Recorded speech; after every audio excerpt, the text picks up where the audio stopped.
2 minutos más estamos empezando en esta reunión de las comisiones de Ambiente y Trabajo en conjunto. La verdad es una alegría y una gran satisfacción hacer esta reunión en conjunto con la comisión que coordina el compañero Homero Bibiloni, tan querido por todos, y con la comisión de trabajo, que realmente venimos haciendo varias reuniones. Es la segunda que hacemos en conjunto con otra comisión. La anterior fue con la Comisión de Agricultura sobre el tema del trabajo rural, que también es un tema muy, muy importante para el mundo del trabajo.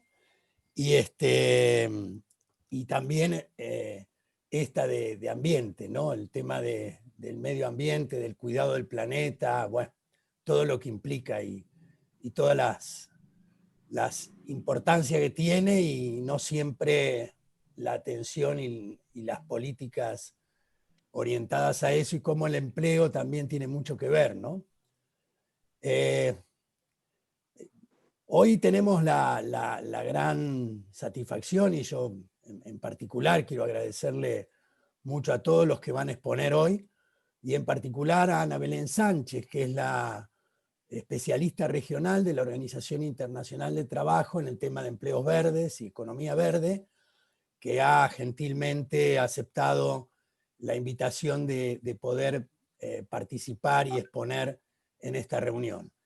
La verdad que va a ser una reunión muy importante en el tema de las exposiciones. Son 6 exposiciones, todas ellas de primer nivel, de gente que sabe mucho del tema de medio ambiente y que combina además con algunos temas sobre trabajo, donde vamos a aprender mucho. En realidad vamos a poder aprender de especialistas que conocen el tema en profundidad, y nos va a quedar algún tiempito seguramente como para abrir el debate, como siempre hacemos en cada una de las reuniones. Pero fundamentalmente yo quiero destacar que va a ser una reunión muy, muy buena en términos de aprender de los que saben, ¿no? Y tenemos 6 especialistas de primer nivel y de mucho conocimiento. Así que bueno, ya me parece que son 2:10. Me parece que estaría bueno empezar. El primero que va a hacer uso de la palabra es Homero Bibiloni, que él va a hacer una presentación de carácter general que nos va a permitir orientar la reunión, y que, bueno, va a ser como la primera presentación, y bueno, nada más ni nada menos que de nuestro coordinador de la Comisión de Ambiente y ex secretario de Ambiente, y bueno, es profesor universitario, coordinador de la carrera ambiental en la Universidad Arturo Jauretche. En fin, tiene una vasta e importante trayectoria, con lo cual nos sentimos muy, muy, muy gustosos de escucharlo. Y luego va a hacer uso de la palabra Ana Belén Sánchez, que, como decía, es especialista regional de empleos verdes, es una excelente profesional con mucha trayectoria dentro de la Organización Internacional del Trabajo. Ella está actualmente en Madrid, pero tiene sede en México para la cuestión regional en América Latina y el Caribe. Y luego Juan Martín Sánchez va a hacer uso de la palabra, que también es un especialista con reconocida trayectoria académica y profesional en los temas de ambiente.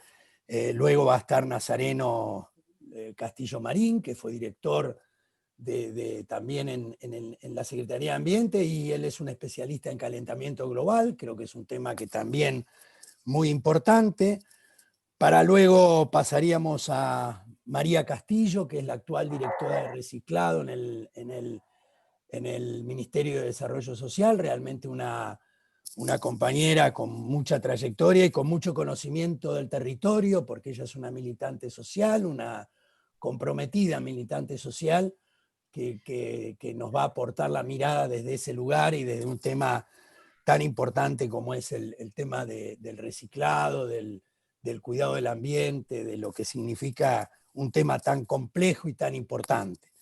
Y por último, Guillermo Varela, que es conocido por todos por su también trayectoria, es un especialista de gran conocimiento, licenciado en biología, con gran trayectoria académica, profesional y militante.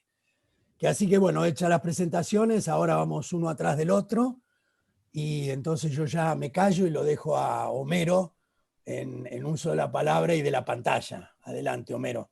Gracias, Enrique. Bueno, Y, me sumo a la y alegría de silenciar, compartir y esta silenciar tarea. todos los micrófonos, salvo el que esté hablando, ¿no? Me sumo entonces a la presentación de Enrique, una gran alegría reencontrarme con mucha gente muy querida, compañeros y compañeras de militancia y de gestión. Así que yo simplemente, para hacerlo muy rápido, voy a hacer una suerte de punteo conceptual sobre la base de imágenes en esta idea de esta mirada que tanto el Flaco Gioja como Ginés nos han pedido de darle una dinámica a las comisiones del PJ con miras a una externalidad y a sumar aportes. Así que lo mío va a ser muy rápido, conceptual, y por supuesto para después quedan a disposición, y esto lo hemos socializado. El primer tema que nosotros, me parece, tenemos que rescatar como peronistas, porque tenemos tres banderas, es que la política tiñe absolutamente, lo cual no es novedad en materia laboral, pero sí en ambiente muchas veces parece que el discurso ideológico globalizado aleja la política de las posiciones que nosotros sostenemos en materia ambiental. Y eso tiene que ser un eje rector para encontrar cuáles son las bases ideológicas de las confrontaciones que tienen que ver en el seno de lo socioambiental en una comunidad dada y en un tiempo histórico. El otro tema que me parece muy importante es que si no cambiamos la mirada de que lo ambiental es absolutamente circular, y esta circularidad es absolutamente amplia porque los reflejos de una cuestión microambiental tienen impactos macroambientales, y esto en materia laboral es muy importante, no solamente para conectar seguridad e higiene industrial interna de los establecimientos, sino con el afuera, que es el rol social de los trabajadores formales e informales, y por lo tanto esta dimensión es vertical y horizontal, y además multitemporal. Entonces tenemos que trabajar, y un poco el sentido de este evento era el presente y hacia dónde van las situaciones laborales para adelantarnos a los tiempos y, por supuesto, proteger a los que siempre son más débiles en la cadena, que son los trabajadores y trabajadoras formales e informales. Lo ambiental es una red absolutamente compleja, multidisciplinar, multicompetencial, y esto lo tenemos que ver y actuar en consecuencia, porque si no perdemos esa mirada vertical y horizontal de la circularidad y no vamos a poder atender las causas de ciertos efectos que podemos diagnosticar en el presente. Entonces, esta cuestión hay que remarcarla en ampliar nuestra mirada en esta idea de 360 grados o una mirada de dron, es decir, ver las cosas desde arriba, porque nos permite redefinir cuestiones estratégicas y adelantarnos a lo que es bastante previsible en un futuro, además de la hecatombe ambiental que estamos viviendo. Estas dos imágenes patentizan lo global y lo local en esta idea de localidad que usamos en términos ambientales, porque además patentiza la confrontación de intereses en el mundo de hoy. Los países iluminados son, en general, los más desarrollados, y son los que han generado, como dijo Néstor en aquellos discursos de cambio climático, deuda ambiental planetaria. Y las realidades nuestras, y esa es una realidad africana, pero es de los países no desarrollados, tenemos otras prioridades. En este caso, esta imagen patentiza un camión desvencijado que en cambio climático sería condenado, pero si lleva agua resuelve una situación social. Entonces, las miradas, cuando pasamos de lo global a lo nacional, tienen que tener la decantación necesaria de una mirada ideológica de las prioridades nacionales. El discurso de Perón, cuando uno lo lee hoy, y yo siempre hago este ejercicio, no le digo a mis alumnos a un taller quién lo escribió ni cuándo, todo el mundo dice, no, esto lo escribieron hace meses, la semana pasada, esto es una noticia de ayer. El general fue visionario, en el 72 adelanta los temas que hoy todavía se siguen discutiendo. Y además hay que incorporarlo en el ideario ambiental, porque todo el mundo habla de Estocolmo y no habla del discurso del general del 72 a los pueblos del mundo. Pasaron 60 años y todavía los temas siguen siendo los mismos. Con lo cual, la mirada estadista y visionaria del general es absoluta. Estos son los problemas de hoy. La mega escala por rentabilidad que no atiende a las consecuencias de los impactos socioambientales y laborales que estas nuevas escalas de la producción, con un sentido absolutamente economicista, está generando como drama planetario. Y además, esto es la consecuencia de los ritmos vertiginosos de destrucción, minutos, segundos, tiempos, cuando antes todo venía en milenios o venía en cientos de años. Ahora todo esto está sucediendo en una misma generación. Este es una contradicción que sucede por no atender ciertas cosas. Los ciclos de la naturaleza, que es la foto de la izquierda, en China han sido sustituidos por trabajadores que polinizan porque las abejas han sido realmente eliminadas del servicio ambiental. Y en términos de economía popular, de trabajo social y demás, es lo que está pasando también con el servicio ambiental que los trabajadores de la economía popular generan, porque además la tecnología baja en carbono tiene capital intensivo y baja en mano de obra. Y entonces necesitamos un equilibrio entre ambiente, producción, empleo, inclusión social, con una idea de sostenibilidad en el tiempo para que perdure, y esto es internalizar algunas cuestiones de la economía, no con lógica de mercado. La idea de vivir bien de Bolivia, de Ecuador, de nuestras poblaciones originarias, nos parece clave. Y fíjense acá alguna cuestión ideológica muy rápida, pero el Pato Donald, por ejemplo, siempre ha estigmatizado a los trabajadores como gente torpe, grotesca, gritona, y entonces los alienta a salir de una manifestación para tomar limonada gratis. Es decir, el contenido ideológico del imperio sobre las cuestiones del trabajo y del ambiente es sumamente importante. Una foto chiquita que no se lee, pero que es Voces Vitales, una ONG de Laura Alonso, o Villalonga, director presidente de la fundación de Greenpeace, que realmente después todos terminan, es decir, como la parte progresista de la derecha más conservadora. Y el ONGismo es tolerado a nivel global porque en realidad nunca cuestiona el modelo. Y esto es importante que nosotros lo hagamos en términos de práctica militante. Y así lo hicimos con Enrique, con el Negro, con Carlitos Tomada, con la CGT, donde realmente fue emocionante aquel día que fuimos a firmar un convenio con Hugo Moyano. Y hoy en día hay nuevas expresiones del trabajo, de la CETEP, de la UTEP, además de la estructura básica de nuestro movimiento obrero, de nuestro movimiento político, que es el movimiento obrero organizado, y entonces estas cosas las tenemos que volver a recuperar con mucha intensidad porque realmente el futuro lo necesita. Los ejes de trabajo multicompetencial, el ambiente no resuelve los temas solos, lo resuelve con otras áreas de gobierno. Y también se resuelve con muchas disciplinas en conjunto, es decir, multicompetencialidad y disciplinas son centrales para este tipo de cuestión. Un buen ejemplo de todo esto es el Gabinete Nacional de Cambio Climático, que va a tener que ver con cosas que se hablen hoy en cuanto a transición justa, empleos verdes, fondos verdes y demás, pero es un buen ejemplo de hacia dónde debemos caminar cada vez más rápido. Responsabilidades históricas, pero lo global hace que Estados Unidos sea responsable del grueso de las emisiones, ¿no? Es decir, el país de Donald, de Disney, y el país de Donald de Trump, que de alguna manera son los deudores ambientales del drama planetario que tenemos hoy en materia de cambio climático, y esto es lo que tenemos que discutir interna y externamente a la hora de sentar las bases de la transición justa. En lógica empresaria, redefinir las condiciones del pacto global y los compromisos reales de las empresas.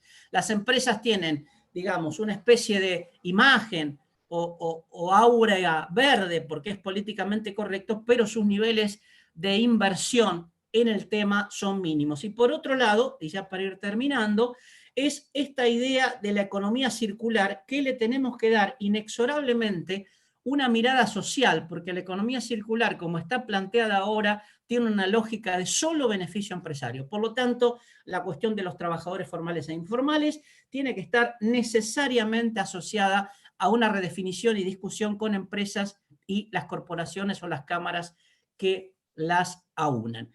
Esta puede ser una agenda posible de lo que nosotros pensamos seguir trabajando desde nuestra comisión, en sinergia con la Comisión de Trabajo del PJ y otros ámbitos políticos, porque esta es la idea, mantener la unidad conceptual, que es lo que nos llevó a ganar y que no la podemos perder porque es lo que realmente en términos políticos puede ser muy negativo, máxime que el año que viene es un año electoral.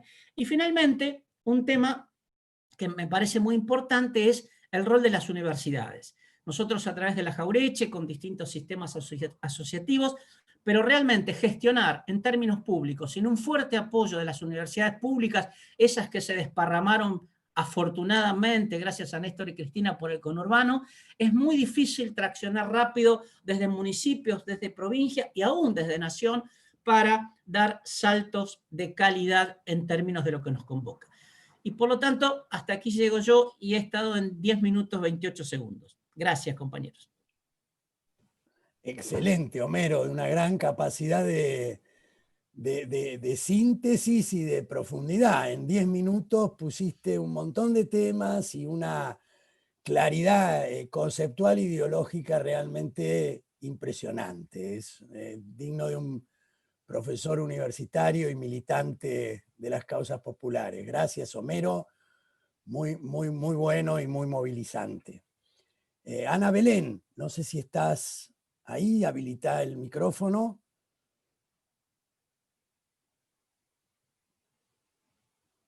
No te escucho.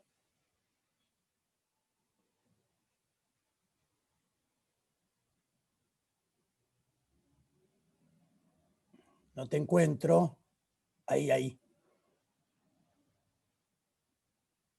A ver ahora, prueba. A ver, ¿ahora funciona? Ahí está, perfectamente. Siempre pasa lo mismo. Comparto pantalla antes y luego no encuentro el micro para darle. Bueno, nada, aquí estoy ya. Muchas gracias por la invitación, Enrique, y ha estado fenomenal la presentación anterior, que nos da un marco súper bueno para todo esto. Pero yo antes de dar la presentación quería reconocer al señor Varela, que está presente en esta llamada, porque fue gracias a él que la Convención de Cambio Climático incluyó dentro de una parte que se llamaba Response Measures, medidas de respuesta, toda la cuestión de transición justa, y gracias a esa inclusión, de la que no siempre recibió todo el apoyo, la verdad, ahora la OIT tiene un programa de trabajo y muchos países tienen un programa de trabajo que están permitiendo identificar todos los impactos de las medidas de respuesta y que nos está dando la oportunidad de trabajar bien. Y fue gracias a él. O sea que, nada, encantada de verte aquí. Yo con esto ya paso. Sí, o sea, no, muy orgulloso de tenerles en el grupo, tenéis que estar porque eran momentos muy difíciles para la transición justa, donde había muy poquito apoyo y ahí fue complicado. Pero bueno, ahora estamos en otro momento. Entonces yo voy a iniciar con... Muchas gracias, Ana Belén, por el reconocimiento al compañero Guillermo Varela. Él sabe, sí. Claro. Muchas gracias. A ver si conseguimos esto que funcione bien. Ahí está. Entonces, yo siguiendo con la presentación anterior, voy a explicar un poco más desde la perspectiva de la OIT, que somos una agencia que se dedica solamente a los temas de empleo, por qué empezamos a trabajar en esta cuestión del medio ambiente. Entonces, primero y fundamentalmente es porque hay una relación muy estrecha con en muchas, digamos, es multifactorial dentro del mundo del trabajo. Afecta a la cantidad de empleo, afecta a la calidad de empleo, afecta a la formación, afecta a la productividad, afecta a un montón de espacios dentro del empleo. Y entonces, en esta primera diapositiva, yo he puesto solamente algunos temas que son importantes, porque algunas veces no lo tenemos claro y se nos olvida y conviene recordarlos. Entonces, lo primero hay que decir, yo creo que ya está bastante claro, es que los problemas ambientales están empeorándose lamentablemente de día en día prácticamente. Entonces, ni siquiera COVID ha sido capaz de reducir las emisiones de gases de efecto invernadero, que continúan, a pesar del lockdown y a pesar de que estamos en casa sin movernos y sin viajar. Entonces, las emisiones continúan. La contaminación del aire continúa, la pérdida de biodiversidad nunca ha sido tan alta como antes en la historia y los desastres naturales siguen aumentando. Entonces, todos estos impactos en el mundo del trabajo se ven en Por ejemplo, el tema de la contaminación del aire tiene un impacto directo en la reducción de la productividad y de las horas de trabajo porque se afecta a la salud de las personas que trabajan, que tienen que respirar este aire, que básicamente son todas las personas que trabajan en las grandes ciudades, porque muy poquitas ciudades del mundo se libran de la contaminación del aire, y en América Latina las grandes ciudades están todas con niveles de contaminación altísimos. Entonces, todo eso produce un gran impacto en la salud de estas personas, con aumento de enfermedades crónicas respiratorias y de otro tipo, y lo que está haciendo es... porque que otras cuestiones, como por ejemplo COVID, el virus que estamos todos viviendo, impacte más. Es decir, ya que la salud de las personas está peor, en las zonas donde el aire está más contaminado, COVID afecta más. Entonces, esto muchas veces, el problema de la contaminación del aire muchas veces se ve desde un punto de vista ambiental, pero no se ve desde un punto de vista laboral. Sin embargo, el impacto es brutal en salud ocupacional, por ejemplo. Entonces, si empezamos a mirar los problemas ambientales con los ojos del empleo, empezamos a vislumbrar que estos problemas tienen otro enfoque y otras soluciones también. Entonces, por ejemplo, si seguimos un poco con el ejemplo de la contaminación del aire, que en muchos casos está producido, sobre todo, depende de la ciudad, pero en la mayor parte de las ciudades está producido por el uso de vehículos, o sea, el transporte, el uso de vehículo privado y público, que todavía tiene gran consumo de combustible fósil, gasolina, diésel, todo esto. Entonces, reducir esto supone cambiar los sistemas, por ejemplo, de transporte público, hacerlos mucho más eficientes, utilizando tecnología bueno, pues más avanzada, que consuma mucho menos, que utilice de hecho esta movilidad eléctrica, que ahora está como tan de moda, y lo que puede hacer es, gracias a este tipo de nuevo transporte público, se puede utilizar este tipo de proyectos para hacer una planificación urbana mucho más justa, de modo que el transporte público llegue a todas las zonas de la ciudad, a todos los barrios, a todas las colonias de la ciudad, no como en algunos casos que llega solamente a algunas, y entonces si eres un trabajador o una trabajadora y tienes que ir a la otra parte de la ciudad, pues o tienes que esperar un autobús que pasa cada hora o cada 2 horas o lo tienes complicado. Entonces, esto para decir que poner en marcha medidas sostenibles en términos ambientales debe ser utilizado para poner en marcha medidas más justas en términos sociales también. Si hablamos de cambio climático, entonces ya el impacto en el trabajo es mucho mayor, porque el cambio climático nos desbarajusta todo. O sea, tiene impactos brutales en sectores como los de la agricultura, como el turismo, en muchas de las industrias que, por ejemplo, necesitan mucha agua porque el cambio climático está impactando. Entonces, todos los sectores que necesitan estabilidad climática, pues de repente no saben qué hacer. O sea, la agricultura no se sabe si va o si viene, no se sabe si se va a poder producir o no. Entonces, todo esto afecta al empleo muy fuertemente, de manera negativa, reduciendo los empleos y reduciendo los ingresos, pero también de manera positiva haciendo lo contrario, es decir, poniendo en marcha las medidas que permiten una lucha contra el cambio climático. El ejemplo de siempre son las energías renovables, que ya producen más de 10 millones de empleos, pero no es el único. El transporte, como yo os decía, también es un sector excelente. Los propios productores agrícolas, cambiando la manera de producir y haciéndola más sostenible, son enormes, pueden ser como enormes, no me sale la palabra, motores de creación de empleo. Bueno, pues ahí tenéis en esa slide algunos números. Por ejemplo, migrantes climáticos llama mucho la atención. Casi 4 millones de migrantes climáticos. Hola, Ana Belén, sí. no pasaste la diapositiva, sigue la de transición justa. Sí, es la que dice estrecha relación entre retos ambientales. Sí. Vale, ahí estoy. Sí, estaba viendo esta parte de los migrantes climáticos. Entonces, bueno, para decir que ese es que los números son impactantes. Se espera 4 millones de personas que vayan de Centroamérica, que se vayan de allí porque no es más posible la vida en sus países. Entonces, desde la OIT, nosotros lo que proponemos es esto, ¿no? Proponemos que podamos dividir cada empleo en 2 dimensiones, la dimensión de trabajo decente y la dimensión de impacto ambiental. Entonces, si cada uno de los puestos de trabajo, cualquiera que ustedes tengan en la cabeza, los dividimos en estas 2 dimensiones, podemos ver cuáles son los problemas a los que ese tipo de empleo se enfrenta en términos de calidad de empleo, que será esta parte de trabajo decente, y cuáles son los problemas que este empleo crea en el medio ambiente.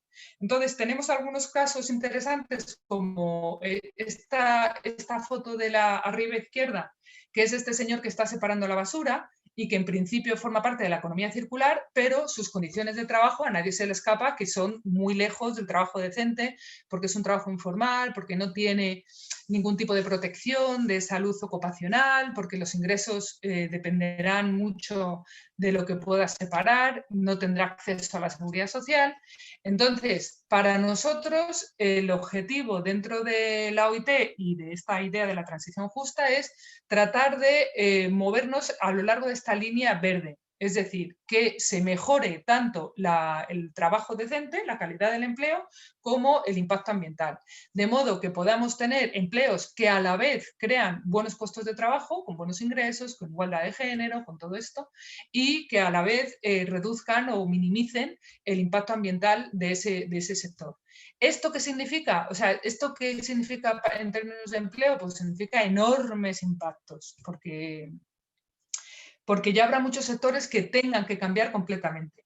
Si lo queremos ver así como en gráfico, esto es lo que nosotros hablamos empleos verdes, unir objetivos ambientales y sociales, desarrollo social, trabajo decente junto con sostenibilidad ambiental y cambio climático, pues eso es lo que surge los empleos verdes. Entonces, bueno, lo que decimos es que bien gestionadas, y este es el problema del sí están bien gestionadas, que no siempre lo están. Este tipo de transiciones hacia economías más verdes puede crear mucho empleo, mucho trabajo decente, reducir la pobreza y aumentar la justicia social, pero tienen que estar bien gestionadas, con diálogo social, hay que tener buena información de partida, hay que asegurar que todos los que van a estar afectados por estos cambios están en la mesa de discusión. Algunos sectores que ya he nombrado, pues agricultura, transporte, energía, turismo sostenible, y esto solamente para explicar que los dos temas deben estar considerados. Por ejemplo, en el caso de la agricultura, el problema no es solo que la agricultura a día de hoy consume un montón de agua, contamina porque utiliza mucho producto químico y deja la tierra muy desprotegida, sino que además los salarios son muy bajos, hay una falta de protección social, largas horas de trabajo. Entonces, de nuestras economías y de nuestras sociedades, necesitamos prestar atención a los dos temas. No vale uno sin el otro. No vale solo lo social dejando fuera lo ambiental, ni solo lo ambiental dejando fuera lo social, porque entonces estaremos creando otro problema enorme. Puede ser lo que algunos llaman capitalismo verde, es decir, un sector económico donde los más grandes ganan mucho, los más pequeños no se han enterado y será todo un sistema económico ambientalmente muy sostenible. Aparece en 2015 las directrices de la transición justa de la OIT, que básicamente lo que dicen es se tiene que poner en marcha, recomienda poner en marcha políticas en estas tres pilares, pilar macro y sectorial, pilar de empleo y pilar de protección de empleo, para que la transición realmente permita crear empleo verde, es decir, crear un empleo más sostenible, pero que también se promocione esto que nosotros llamamos justicia social, pues que haya los empleos para los más vulnerables, para los jóvenes, las mujeres están completamente, bueno, no completamente, pero casi completamente fuera de todo esto. Bueno, pues todo lo que estábamos diciendo. Aquí a la derecha tienen cuáles son como los principios fundamentales: maximizar la creación de empleo decente, minimizar la destrucción de empleo, reconociendo que va a haber destrucción de empleo, acompañar el cambio a los más afectados y promover la generación de empleos verdes, que es como el objetivo principal. De acuerdo a la investigación que nosotros en la OIT hemos hecho junto con el BID y que hemos publicado hace 5 o 6 meses, lo que hemos visto es que en América Latina y el Caribe se pueden crear hasta 15 millones de nuevos empleos para 2030, en 10 años, si ponemos en marcha políticas que permitan reducir las emisiones de gases de efecto invernadero en todo el país, en toda la región. Y además de crear estos empleos, ¿qué sabemos? Pues sabemos que va a haber sectores que ganen empleo y se van a crear mucho más de estos 15, de hecho 22 millones y medio, y va a haber sectores que pierdan empleo, como unos 7 millones y medio de empleos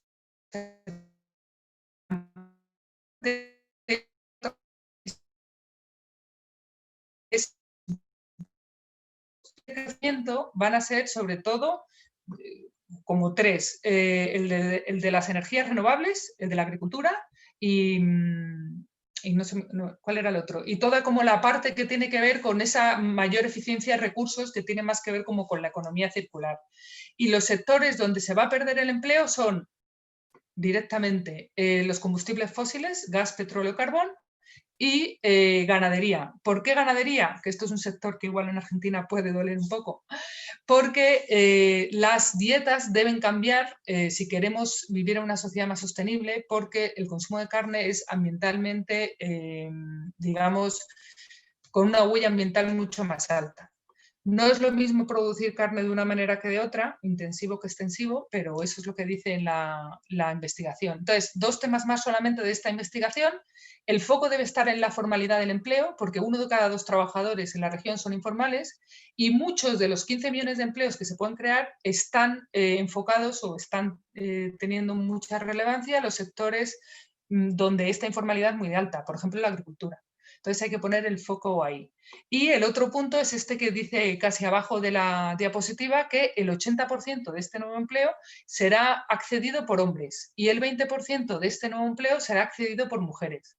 Entonces aquí de nuevo se ve esta desigualdad de género que si seguimos en un escenario de business as usual, en un escenario sin cambios, pues lo que vamos a hacer es tener una economía verde, que puede estar bien, pero va a ser una economía muy desigual en términos de género. Entonces, esto es un nuevo argumento para lo que yo decía al inicio, no se puede tener política ambiental sin política social, porque puedes tener este riesgo de tener política ambiental interesante con mucha brecha social o política social muy fuerte, donde hay equidad de género y gran creación de empleo decente, pero con unos problemas ambientales que van a hacer imposible la vida hasta como la conocemos ahora. Y entonces ya, esto es lo que está pasando en América Latina y el Caribe. Se está movilizando mucho los países.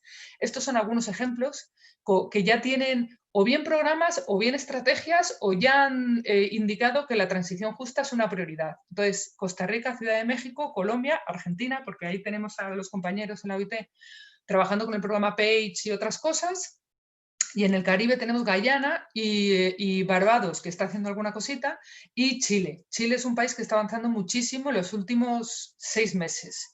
Y tiene, por ejemplo, se está definiendo una estrategia de transición justa con una participación enorme de la sociedad civil y del gobierno. Y nada, para terminar, a modo de resumen, para una transición justa se necesita política ambiental ambiciosa. Sin eso es muy difícil que haya empleo verde. Si no hay política ambiental ambiciosa, es muy difícil que se cree empleo. Pero incluso con la política ambiental ambiciosa se necesita una política laboral de acompañamiento. Algunos datos de la política laboral. Formación, que es lo que cuando Enrique estaba en la OIT, pues tratábamos de hablar un poco de... La formación tiene que cambiar radicalmente, porque la formación que estamos a día de hoy corresponde todavía, en muchos casos, no siempre, pero en muchos casos, a la economía casi del siglo pasado. Entonces, no sirve ese tipo de formación, hay que actualizarla. Diálogo social, es obvio, no voy a contar más. Y políticas de empleo, pues esto es un tema muy interesante porque se entiende muy poco todavía. Se necesitan pues, servicios públicos de empleo que puedan hacer vinculación laboral, política activa de empleo, por ejemplo. Se necesita que los ministerios de trabajo conecten mucho más fuerte con los ministerios de Economía y de Planificación para que los sectores en sus políticas de planificación tengan en cuenta el impacto en el empleo y entonces se pueda ¿cómo se dice? Priorizar aquellos sectores económicos que además de ser buenos en términos de PIB, van a ser buenos en términos de empleo y de impacto ambiental. Hay que trabajar con el sistema empresarial porque o se mueve el sistema empresarial o va a ser muy difícil que el resto se mueva. Y solamente 2 herramientas útiles que nosotros hemos visto que están funcionando bien. Uno es que haya financiación ad hoc para la transición justa. En estos tiempos que está corriendo con el COVID no es fácil, pero igual muy necesario. Y si hay esa financiación, se necesita un plan de acción para que se sepa bien dónde van a ir los fondos, quiénes son, dónde están las prioridades, etc. Y yo ya con esto termino y te devuelvo la palabra. Enrique, voy a ver si puedo dejar de compartir esto. Muchísimas gracias, Ana Belén. Excelente tu presentación, también con una gran capacidad de síntesis y de acotar los tiempos de presentación. La verdad que nos enriquece mucho.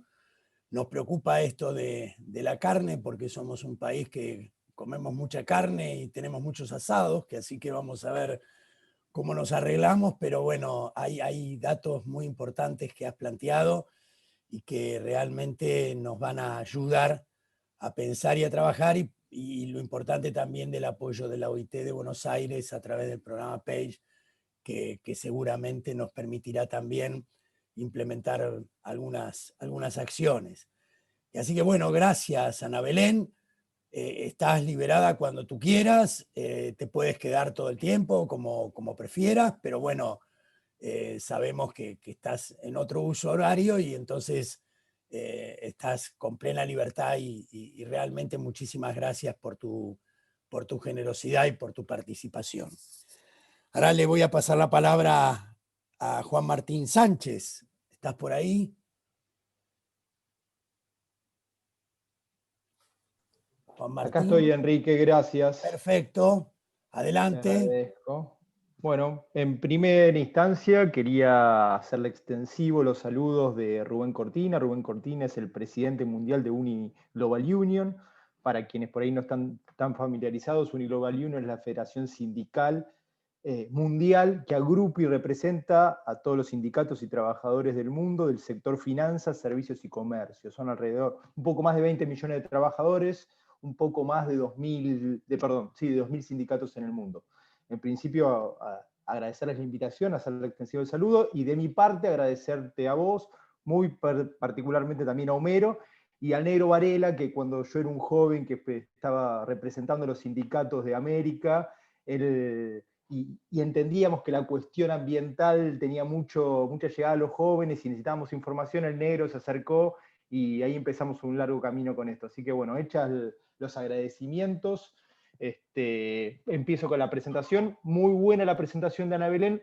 Yo comparto gran parte de la presentación que hizo y quería poner la lupa sobre algunos temas por ahí, en los cuales por ahí tenemos una visión, obviamente nosotros desde el sector de los sindicatos y los trabajadores, un poco diferente al discurso tradicional de la transición justa que quería por lo menos plantearlo, ¿no? Entonces, ¿de qué estamos hablando cuando hablamos de transición justa?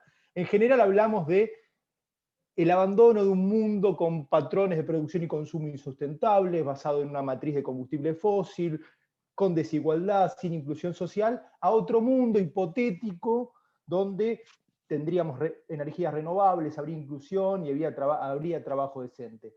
Eso está muy bien, en el concepto estamos todos de acuerdo, esa transición hay que hacerla con justicia social, es lo que decimos siempre, pero sin embargo vemos que en este discurso a veces a nivel mundial no se pone el foco en algunas particularidades que nosotros como sudamericanos, como latinoamericanos y particularmente como argentinos tenemos que tener en cuenta. Esta es una estructura productiva de cualquier país desarrollado, o podría ser de un país de mediano desarrollo como es el de Argentina. Perdonen que está torcido, ¿no? Pero las industrias que estoy marcando ahí con rojo, que están representadas con naranja, son industrias que generan aproximadamente el 90% del impacto en emisiones en el mundo, y solamente generan el 20% del empleo. En algún país un poco más, en algún país un poco menos. En nuestro país es un poco más alto, pero la proporción a nivel mundial es básicamente esa. Mientras que tenemos toda esta serie de actividades de servicios y también de producción que generan básicamente el 70% del empleo y solo un 10% del impacto global. El discurso tradicional, no el de transición justa, pero el discurso tradicional de los ambientalistas muchas veces, y sobre todo de las ONG, como muy bien habló Homero, nos decían, bueno, abandonemos estas actividades que son impactantes en el ambiente y pasémonos a estas otras.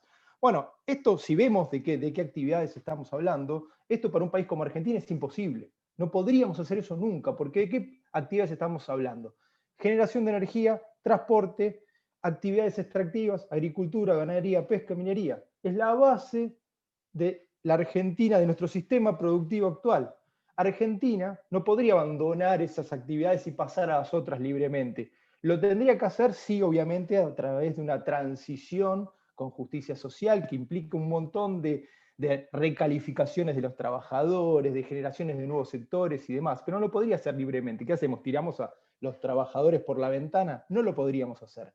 Entonces, cuando hablamos de transición justa, me parece lo importante, por lo menos para nosotros, los gremios y los sindicatos, es obviamente hablar de generar políticas que tienen que tener diálogo social, y cuando hablamos con diálogo social, hablamos de tener a los trabajadores en el diseño de la política, no que nos llamen a dar el visto bueno de la política, ¿no? De pensarlas en conjunto, que respeten los derechos fundamentales de los trabajadores, pero sobre todo que hagan, que preserven y readecúen las estructuras existentes. No podemos pensar que en Argentina va a abandonar su estructura petrolífera, más teniendo en cuenta Vaca Muerta, la de gas, para pasar a las renovables. Sería un suicidio hacerlo. Ahora, estamos todos de acuerdo que hay que readecuar ese sector y ir pasando gradualmente a un sistema tal vez de generación distribuida. Nadie lo niega, pero por ahí deberíamos usar eso para financiar la transición, no abandonarlo directamente. Deberíamos abandonar el desarrollo nuclear, un sector donde hace 50 años que el Estado está invirtiendo y somos uno de los pocos países en el mundo que tiene un sistema nuclear sólido, eficiente, de jerarquía. Yo creo que no, esto es una visión personal, pero bueno, por ahí es necesario que lo desarrollemos para potenciar la transición.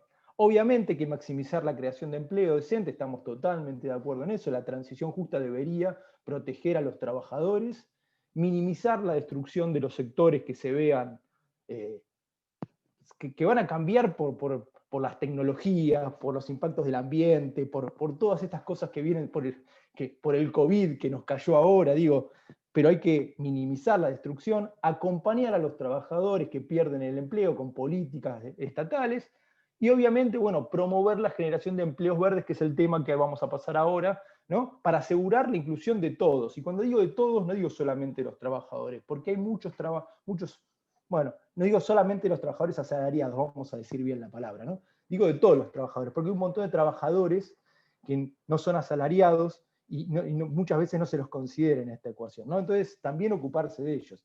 Por eso un poco, yo la verdad es que les voy a ser honesto, la definición de empleo verde la hemos discutido durante muchos años, no es una definición que sea demasiado feliz para mí. Hoy la estamos tomando porque todo el mundo habla de empleo verde y lo hemos aceptado como algo tradicional, pero el empleo en realidad se está refiriendo al trabajo asalariado. Y a mí me gustaría esto que fuese trabajo, o trabajo sostenible, más que empleo verde, porque también la definición de verde por ahí no dice nada. Pero bueno, dejando esto de lado, ¿cuál es la preocupación que tenemos los sindicatos, ¿no? Dentro de la PEA, el trabajo formal, el trabajo informal? Obviamente la primera preocupación es, tenemos un montón de trabajadores informales, hay que hacerlos formales, como ya estuvimos viendo.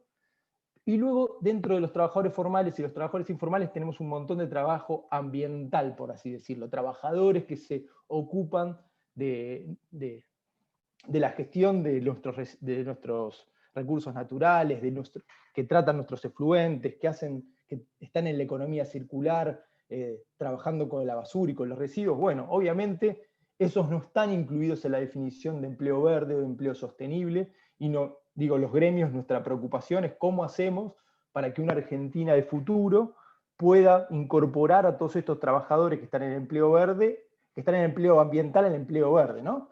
Y obviamente nosotros vemos que la situación post-COVID, ¿no? Que hablar de esta reconstrucción post-pandemia es una oportunidad excelente para lograr esto, ¿no? Que más trabajadores informales pasen al trabajo formal y que más trabajadores que están en el empleo verde, en el empleo ambiental, pero sin condiciones adecuadas de salud, pasen a lo que es la definición de empleo verde. Y vemos que es el momento porque siempre los gobiernos en todo el mundo han dicho que no podían hacer la transición con justicia social y poniendo financiamiento en esto porque no podían parar la economía. Bueno, ahora vino el COVID y la economía se paró. Es el momento de que los estados pongan financiamiento para la recuperación, pero pensando en una recuperación distinta al modelo que veníamos usando. ¿Por qué? Porque los empleos verdes, como muy bien dijo Ana Belén y como también dijo Homero, aumentan la eficiencia en el consumo de energía, limitan las emisiones, minimizan los residuos y la contaminación, protegen los ecosistemas, y porque son una gran oportunidad. Vemos que la Argentina del futuro hay muchísimos sectores con potencial para crear empleos verdes o para hacer más verde empleos marrones. Que me parece que esa es la clave.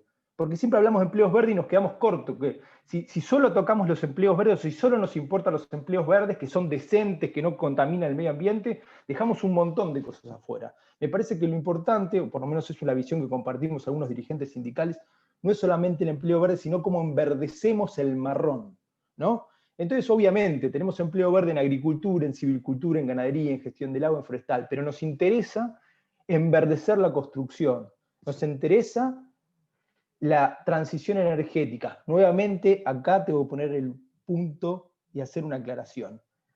Más que la transición a renovables, que yo creo que es algo que está para quedarse, que va a venir la transición a renovables y todos vamos a tener, espero en el futuro, generación renovable distribuida, Argentina no puede pensar en eso, y menos si compra los molinos eólicos o los paneles solares afuera, porque lo importante acá es la tecnología.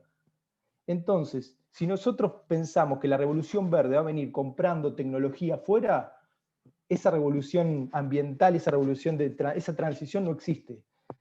Nosotros lo que deberíamos hacer, si queremos hacer una transición realmente justa hacia las energías renovables, es preocuparnos en hacerlo con tecnología nacional. Tenemos empresas nacionales que pueden hacer los generadores eólicos, por ejemplo, o los paneles solares, generando empleo genuino, decente, contribuyendo a toda el sector industrial que tiene que ver con las renovables, y no solamente hacer un negocio de renovables llave en mano. Pero también lo que nos interesa es la eficiencia.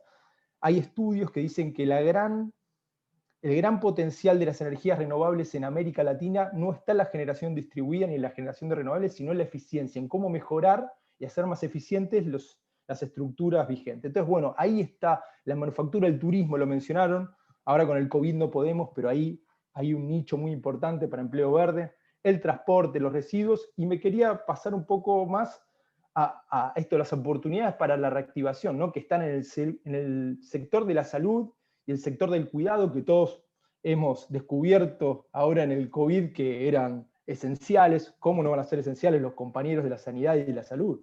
Bueno, pero ahora descubrimos que son realmente esenciales de verdad. Bueno, ahí hay una potencialidad de generación de empleo enorme en la economía del cuidado y en el teletrabajo. Hoy estamos muchos de nosotros trabajando desde nuestras casas. Bueno, ahí hay potencialidad de creación de empleo verde genuino.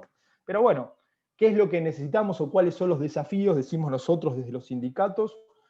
Como dije antes, un diálogo social genuino, ¿no? Estar en la cocina de la generación de las políticas, no que nos llamen a validar políticas que responden, obviamente, a la urgencia, a las necesidades del momento y demás, pero sí queremos ser parte de la definición y de la implementación de políticas. Identificar con mayor rigurosidad qué es empleo verde, qué no, y qué son los potencialmente verdes. Insistimos con que en el enverdecimiento de lo marrón, para nosotros está el jugo de esta transición justa. Desarrollar habilidades y capacidades en los trabajadores y los dirigentes para la reconversión. Hoy ya sabemos que tenemos un cuello de botella si no capacitamos trabajadores. Hablaba los otros días con el presidente de la Cámara de Aerogeneradores, que me dice: Juan, el año que viene se vencen los contratos llave en mano que le hicimos a las empresas extranjeras. Tenemos la oportunidad de tener un montón de demanda de empleo para gente que venga a reparar y a mantener estos generadores, y no tenemos gente capacitada y certificada para hacerlo. Bueno, hay potencialidades de empleo genuino y verde realmente. Y esto me importa muchísimo, Homero lo mencionó con las universidades, vincular al trabajo con la ciencia, la tecnología y la innovación. ¿Por qué? Porque si no, la ciencia está en la torre de cristal. ¿Qué mejor sería la ciencia y la tecnología si no está vinculada con el trabajador? Si no viene un trabajador y dice: necesito esto para hacer más productivo mi sector, para generar más trabajo. Bueno, ahí tiene que haber un nexo que necesitamos potenciarlo, ¿no? Las universidades son un gran actor para hacer esto. ¿Para qué? Para generar capacidad autónoma en el manejo de la tecnología y que no nos vendan la tecnología en esta transición, porque nos van a vender la transición y encima si nos venden la tecnología me parece que nos estamos equivocando ahí de camino, ¿no? La transición implica que nosotros seamos autónomos en el futuro. Y obviamente incorporar herramientas de financiamiento y de promoción, digo, sin financiamiento, sin políticas fiscales, de subsidios, de promoción, de incentivos económicos. No va a haber gente ni sectores que quieran hacer la transición hacia el otro sector. Y bueno, el último, incorporar la temática de la agenda grande. Me parece que el ambiente, por lo menos yo lo veo desde el punto de vista sindical, ¿no? Cada vez que uno le va a decir a un secretario general, ojo, tenemos secretarios generales ultra piolas que lo entienden y se meten en la transición. La CGT, la CTA, las dos tienen un equipo de ambiente muy importantes, laburando, muy firmes, pero sin embargo no estamos en la mesa grande de la discusión. Parece que la transición queda siempre para un segundo plano, ¿no? Para el después. Así que bueno, por mi parte eso es todo, espero no haberme olvidado nada y haber sido claro, y gracias nuevamente a todos por la invitación. Gracias, Juan Martín, la verdad que complementó muy bien lo que presentaron Homero y Ana Belén. Es un enfoque desde el punto de vista de los trabajadores, desde el movimiento obrero, y la verdad que está muy ilustrativo. Y por supuesto un gran saludo y afecto a Rubén Cortina y muchos saludos. Bueno, ahora me gustaría pasarle la palabra a Nazareno Castillo Marín. No sé si estás por ahí, Nazareno, si te pudiste conectar bien. Estoy acá, ¿me están escuchando y mirando? Perfectamente. Bueno. Adelante, Nazareno. Bueno, muchas gracias, Enrique. Con mucha atención. Gracias por este espacio y un placer poder compartir con Guillermo y con Homero, con quienes compartí gestión. En su momento, bueno, tuve la oportunidad de ser director de cambio climático por varios años, así que mi especialidad está en eso, ¿no? Y quisiera referirme un poco a cómo se vincula el mundo del trabajo con el mundo del cambio climático. Entonces, desde ya que hay distintas aristas, el cambio climático tiene impactos a distintos niveles sobre el mundo del trabajo, impactos directos sobre las condiciones de trabajo, el aumento en la temperatura, el cambio en la humedad, el cambio en el régimen de vientos, tiene impactos sobre los trabajadores, sobre todo aquellos que desarrollan su actividad al aire libre, ¿no? Por ejemplo, el sector agrícola. Allí hay un impacto directo, ¿no?, del cambio del clima. Pero el cambio del clima también afecta a las fuentes de trabajo, ¿no? Nuevamente, siguiendo un ejemplo de la agricultura, los cambios en el clima afectan la productividad de los cultivos agrícolas, y eso también tiene un efecto sobre el mundo del trabajo. Y finalmente hay un tercer nivel que tiene que ver con las políticas para hacer frente, las medidas y las políticas para hacer frente al cambio climático, donde ahí también tenemos impactos positivos y negativos, ¿no?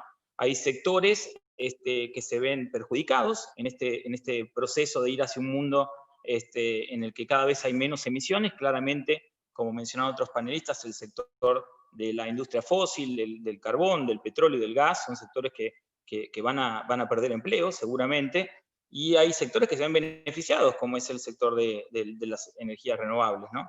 Y es precisamente a este sector que yo quisiera referirme. Voy a diferir un poco con Juan Martín, que fue un poco más pesimista que yo en cuanto al potencial de generación de empleo verde que tiene este sector en Argentina. Yo creo que el sector de renovables es un sector muy importante para Argentina, pero específicamente creo que la principal ventaja está en lo que se llama energía renovable de baja escala o baja potencia, ¿no? No estamos hablando de grandes parques eólicos o solares, estamos hablando de instalaciones, pequeños aerogeneradores, paneles voltaicos que se pueden instalar en viviendas, en comercios, en edificios públicos, ¿no? Entonces yo creo que ahí sí hay un potencial grande de generación de empleo verde en Argentina. Desde el punto de vista ambiental, el tema de la generación renovable de baja potencia tiene un gran beneficio, que es la posibilidad de generar energía de manera distribuida. Es decir, tiene la posibilidad de cambiar el sistema actual. El sistema actual se basa en grandes generadores de energía, grandes plantas que generan energía, que en general están lejos de los centros de consumo, de las ciudades. Y hay una posibilidad, con las energías renovables de baja escala, hay una posibilidad de acercar esa generación a los lugares de consumo, ¿sí? Si dentro de la ciudad se pueden instalar paneles fotovoltaicos, se pueden instalar generadores, aerogeneradores que tienen la posibilidad de inyectar electricidad a la red, bueno, ahí hay un gran beneficio. Bueno, hay muchos beneficios, ¿no? En principio, el primero es reducir las pérdidas que implica el transporte de energía. Transportar energía desde lugares alejados implica un gasto de energía. La energía cuando es transportada se pierde una parte. Implica un costo muy alto. Los sistemas de transmisión son muy costosos. Entonces, los sistemas de generación distribuida tendrían ahorros en ese sentido, porque la energía se generaría en el lugar donde se consume. También hay ventajas desde el punto de vista de las fallas, ¿no? No hace mucho tiempo hubo una falla de transmisión en Argentina que tuvo un efecto notable, ¿no? Un corte generalizado. Bueno, esto con un sistema de generación distribuida se podría minimizar el riesgo de este tipo de fallas gigantescas, ¿no? Porque hay respaldo, hay líneas de transmisión de respaldo que pueden abastecer en el caso que alguna se caiga. Así que desde el punto de vista ambiental, la generación distribuida asociada a renovables de baja escala es claramente un factor muy importante a tener en cuenta. Y desde el punto de vista del empleo también, porque no estamos hablando de grandes parques eólicos o solares, que coincido, la tecnología es fundamentalmente de países desarrollados, con lo cual aumenta nuestra dependencia tecnológica, y además que el empleo que generan esos grandes emprendimientos está vinculado sobre todo a la etapa de construcción, pero después en operación y mantenimiento es baja la cantidad de empleo que generan. Pero no estamos hablando de eso, estamos hablando de equipos de baja potencia, equipos que tienen mayor participación de componentes de fabricación nacional, donde las tecnologías nacionales pueden competir, donde hay posibilidades de generación de empleo en etapas de comercialización, de instalación, de reparación, de mantenimiento. Entonces yo creo que ahí hay una oportunidad para el sector PYME, sobre todo, que puede aprovechar estas oportunidades. Y yo creo que estamos bien parados en Argentina con respecto a esta posibilidad de aprovechar el potencial de las energías renovables de baja potencia. ¿Por qué creo que estamos bien parados? Bueno, porque tenemos una ley nacional, hay una ley nacional de generación distribuida, la ley 27.424, que se aprobó en el 2017, está reglamentada. Hay varias provincias que tienen leyes específicas que promueven e incentivan el uso de energías renovables en el sector eléctrico. Desde el lado de investigación y desarrollo hay varias experiencias exitosas, yo que voy a nombrar 3. Uno es el programa IRESUT. El programa IRESUT es fruto de un consorcio público-privado para promover la generación fotovoltaica distribuida, es decir, la posibilidad de utilizar placas fotovoltaicas para, a partir de la energía del sol, generar electricidad que se inyecta a la red. Ese consorcio público-privado incluye a empresas privadas, como empresas distribuidoras de energía como DESUR, y a organismos del Estado, como la Comisión Nacional de Energía Atómica. Y tienen experiencias pilotos en distintas partes del país que han resultado muy exitosas. Otra iniciativa que quiero destacar es una de mi universidad. Yo soy docente investigador en la Universidad Nacional de 3 de Febrero. Ahí hay un grupo de investigación, no el mío, pero hay un grupo que ha desarrollado un aerogenerador social, que es un aerogenerador de baja escala y que está hecho con materiales de bajo costo y materiales reciclados. Así que es un proyecto muy lindo porque apunta justamente a que esta tecnología pueda llegar a los sectores de bajos recursos, y además viene incluido con eso todo un desarrollo de instructivos y cursos que sirven para capacitar a las personas para que puedan armar estos aerogeneradores que, como dije antes, son de bajo costo y utilizando materiales reciclados. Y la última iniciativa que me parece interesante, el proyecto vigente entre el Ministerio de Desarrollo Territorial y Hábitat y el Ministerio de Desarrollo, es un proyecto financiado por el Fondo Mundial de Medio Ambiente que apunta a la eficiencia y energías en la vida.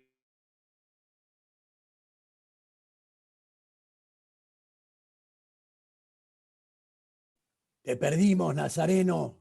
Hola. Se perdió el audio.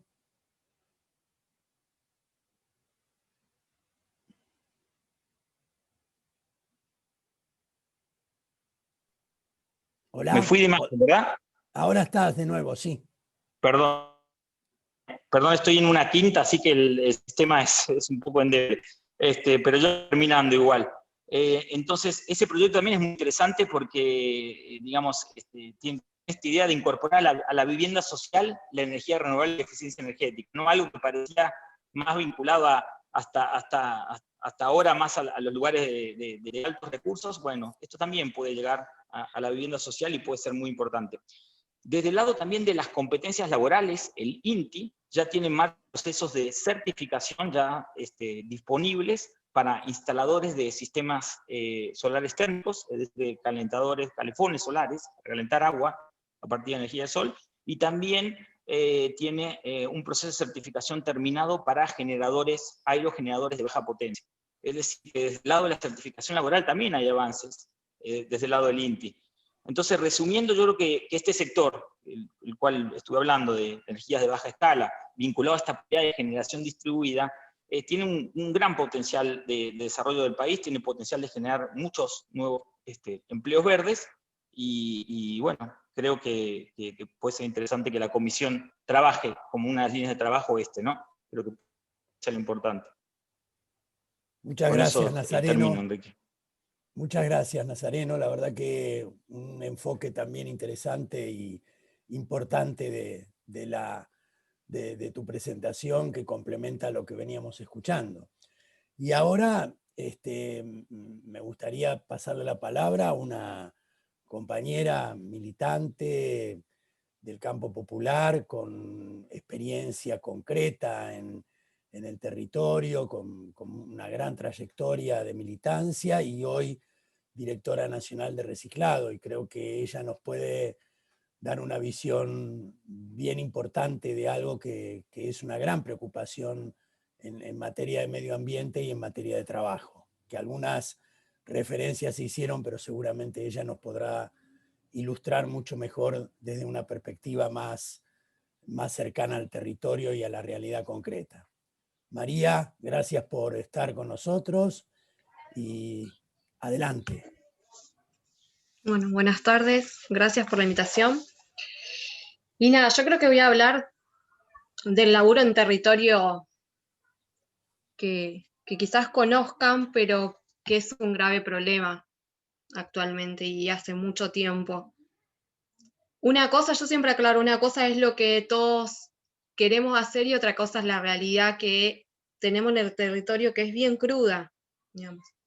Nosotros queremos que los compañeros tengan herramientas, que sean incluidos, que sean reconocidos, digamos, que tengan todos los derechos que no tienen, pero para eso hay que planificar y entender un poco cuál es la visión de esos trabajadores, y algo fundamental que me gustó escuchar es que deben ser parte de decidir cómo debe ser la política para esos trabajadores.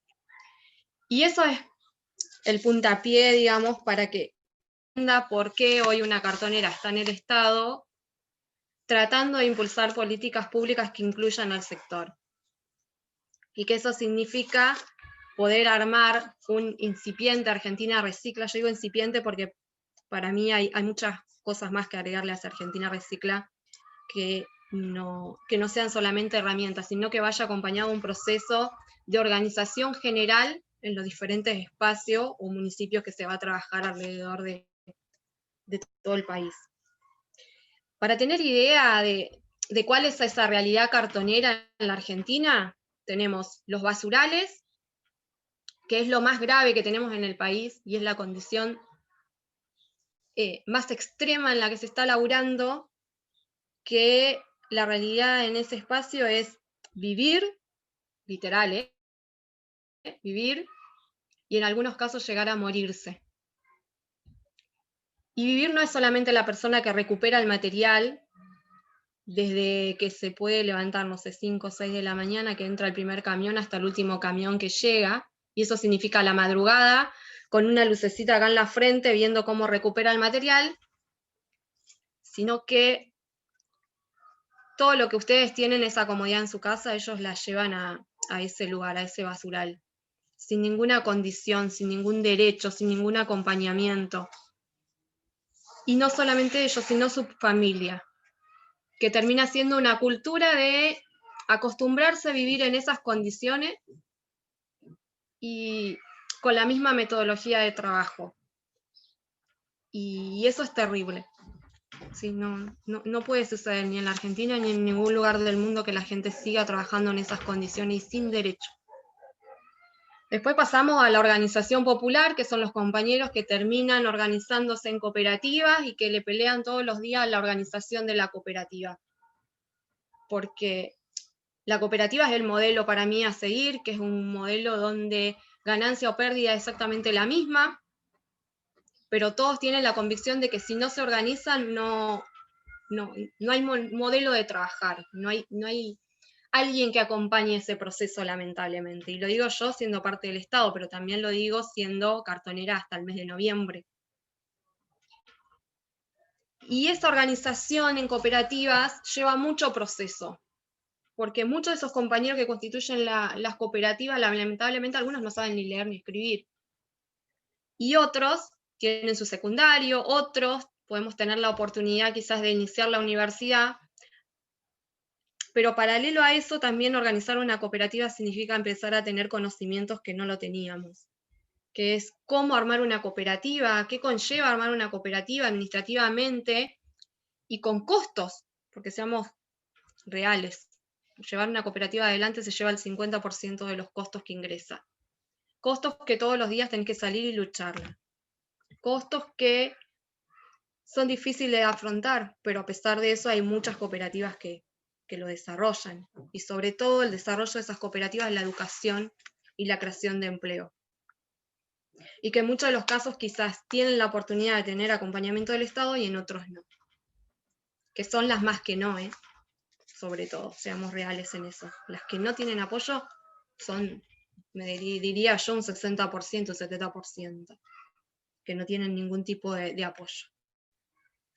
Y después tenés las que por ahí ya están organizadas, como son las de la Ciudad de Buenos Aires, obviamente con un Estado con otro presupuesto, con otra realidad, pero que para mí es el modelo de organización y de lucha del sector cartonero. ¿Sí? Yo soy cartonera del 2000 en la Ciudad de Buenos Aires, y esa organización de miles de cartoneros permitió que hoy exista un sistema de reciclado que para mí hay que corregir muchas cosas, pero es un sistema que pudo reconocer a los compañeros como trabajadores, y eso significa que tengan una asistencia económica, que no vengamos más arriba de un camión. Yo tuve un accidente bastante grave por venir arriba de un camión. Digamos, todo un sistema de asistencia de galpones, donde se clasifica el material, donde se pudieron integrar más compañeros. Digamos, ese sistema es un modelo en el cual nosotros queremos copiar lo bueno y lo malo de eso, digamos, tomar reseña de cada cosa para ver cómo organizamos los nuevos sistemas de reciclado municipales. Y eso que va a permitir, en primera instancia, que puedan trabajar todos los compañeros independientemente de qué organización pertenezcan o qué sector. Y si no pertenecen a ninguna, deben estar ahí adentro. Pero es acompañado de la decisión política de los intendentes y de todas las áreas de qué es lo que se debe hacer. ¿Por qué? Porque los compañeros, a mi manera de ver, no pueden seguir peleándole todos los días a la vida de cómo se organizan una cooperativa, de cómo sostienen un lugar de trabajo, de cómo hacen el impulso de las políticas públicas en los diferentes municipios. Porque la realidad del compañero es que todos los días sale a planificar su día a día para llevar el plato de comida. Que eso implica también armar cuerpo de promotoras que vayan a la escuela a concientizar a nuestros chicos y a nosotros mismos de qué debemos hacer con los residuos. La Dirección de Reciclado hoy está impulsando este conocido Argentina Recicla, que impulsa 4 líneas de gestión, que es ayuda a compañeros de base, que es el compañero independiente que va con su carrito a juntar, o los compañeros que están dentro de la cooperativa con insumos básicos, que es la herramienta fundamental, que es el carro, el bolsón, indumentaria y artículos de protección personal la pandemia. Y si no hubiese pandemia también los deberían tener para prevenir todo tipo de enfermedades o lesiones. La segunda, asistencia a maquinarias para las cooperativas que están dentro de los diferentes nodos que queremos planificar, que son cintas de clasificación, que son fundamentales. Yo creo que dentro de una cooperativa las 2 herramientas fundamentales son una cinta de clasificación, una enfardadora y un claro. Que primero de todo te salva un poco la vida porque muchos compañeros tienen diferentes enfermedades, la principal es la columna, y que para que quizás, no sé si tienen esa información, pero un pibe que tiene 20 años cuando tenga 40 va a tener el cuerpo de uno de 80. Y lo digo con justo conocimiento porque el papá de mis hijos tiene 41 años y lo que le dice sus huesos es que tiene los huesos de una persona de 80. ¿Por qué? Porque es un tipo que labura de los 12 años levantando desde cajones de verdura en el mercado central hasta hace un tiempo que le pudo dar el cuerpo, levantar bolsones de 80, 90 kilos para poder llevarlos a enfardar, porque no teníamos claro. Imagínense los pibes que no levantaron 1 o 2 bolsones, sino que todos los días levantan 60, 70 bolsones para acercarlos a una enfardadora. Y a su vez, si no tienen un CLAR, ese fardo levantarlo como pueden hasta estoquearlo, ¿no? Acomodarlo para que el lugar de trabajo les rinda más. Y después subirlo al camión para la venta. Todas esas herramientas son fundamentales. Después la cuarta es lograr nodos de comercialización, que eso es lo fundamental también, porque hay muchos compañeros en el país. Por ejemplo, todavía yo escuchaba en una reunión unos compañeros de Corrientes que están vendiendo a 6 pesos el cartón, cuando en la provincia de Buenos Aires, los que estamos cerquita, estamos vendiendo a 18. Y creo que bajó a 17 porque estamos importando residuos, cuando en la Argentina, si hacemos sistemas de reciclado con inclusión social, no tenemos que importar ningún residuo, salvo el material que necesitan que sea un poco más virgen, porque lleva un proceso el recupero de material, pero no tendríamos que estar importando residuos. Y lo que generaríamos es minimizar los residuos, generar empleo y condiciones de trabajo. Entonces, esa política pública es la que entre todos tendríamos que empezar a acompañar esos procesos, porque si el cartonero trabaja en mejores condiciones, se recupera más material, tenemos menos seance, no vienen las plantas que quieren incinerar los residuos, y a su vez ese material que recuperamos van a las industrias y es una cadena de valores y de sustentabilidad que le garantiza al país tener mejores condiciones en general. Y la cuarta, que para mí es la última, y que sí es esencial, pero no es tan esencial como la primera y la segunda y la tercera, es valor agregado, que es que los compañeros, en el caso acá de Lomas de Zamora, tienen a través de la red de comercialización de la Federación de Cartoneros, ellos integran esa federación, compran todo el nylon que viene de la provincia de Buenos Aires y de Entre Ríos, y lo procesan, lo clasifican según el origen, le dan todo el proceso y hoy están paletizando y esta semana empiezan a hacer las bobinas y a hacer bolsas. Todo eso con la ayuda de 27 cooperativas que clasifican el nylon y le dan la disposición final a través de la cooperativa. Todo ese proceso, los compañeros están dispuestos a hacerlo. Ahora, lo que nosotros tenemos que ver desde el Estado es cómo reordenamos toda esta situación y cómo se planifica sin ningún tipo de mezquindad política, sobre todo, donde tenemos que entender que los primeros privilegiados son los laburantes y los segundos privilegiados somos nosotros como ciudadanos, que nos dan un gran ejemplo, de lo que se debe hacer. ¿Por qué? Porque nos educan todos los días. ¿Por qué? Porque generan empleo desde la nada misma, ¿sí? Tengamos bien presente eso, desde la nada misma se constituyen como cooperativa y generan empleo para miles de compañeros en todo el país. Ingresan ese material que lo recuperan con mucho esfuerzo al mercado y el mercado lo vuelve a reconvertir. Entonces, si nosotros como Estado, como sociedad, como laburante, como todo lo que somos, ¿no? Armamos un sistema donde todos seamos parte de que eso sea viable, nada va a cambiar.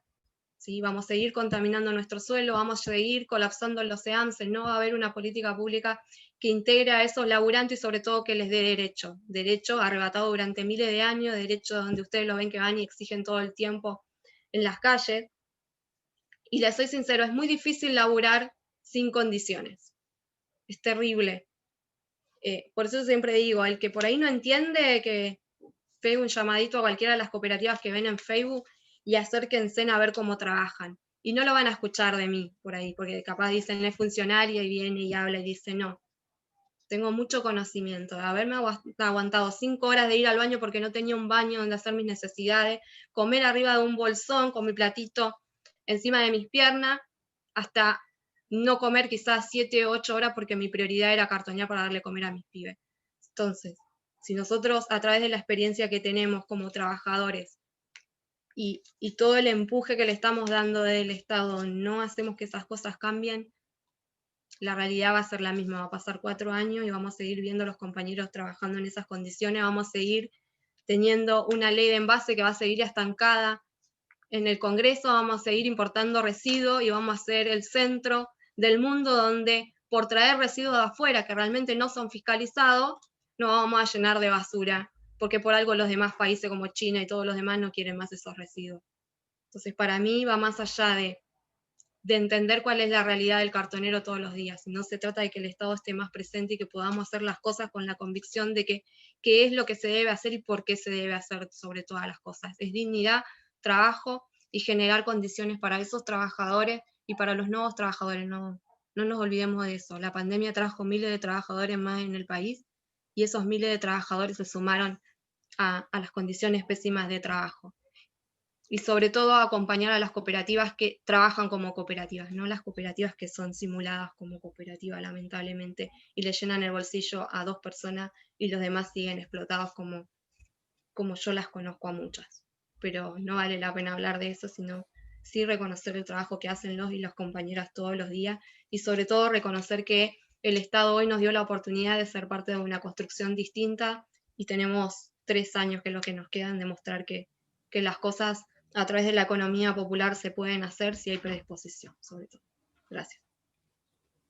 Muchísimas gracias, María. La verdad que era importante tenerte en esta comisión, escuchar la voz de alguien que tiene experiencia concreta en lo que pasa en el territorio en materia de reciclado, de clasificación de basura, es un tema enorme, preocupante, y donde hay que trabajar mucho desde el Estado nacional, provincial y municipales, y desde las distintas organizaciones, y evitar, como vos decís, el fraude laboral que se produce muchas veces a través de la figura de cooperativas, tanto en el sector de la agricultura, en el sector agropecuario, como en el sector del reciclado, la verdad que, y de otros sectores. Es un tema, siempre hay que tenerlo presente y no hay que dejar de decirlo.